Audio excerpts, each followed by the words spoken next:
বন্ধুরা, আশা করি সবাই ভালো আছো। আজকে আমরা শিখব বাংলা স্বরবর্ণ। চলো বন্ধুরা, ভিডিওটি শুরু করা যাক। অ, এটি হলো অকার।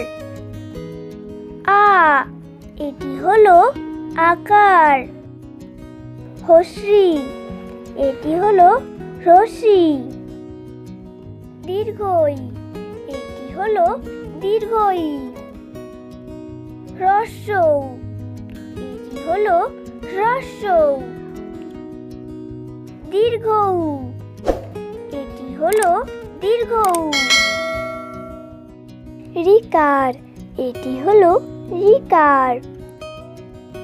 লিকার, এটি হলো লিকার। একার, এটি হলো একার। ঐকার, এটি হলো ঐকার। ওকার, এটি হলো ওকার। ঔকার, এটি হলো ঔকার।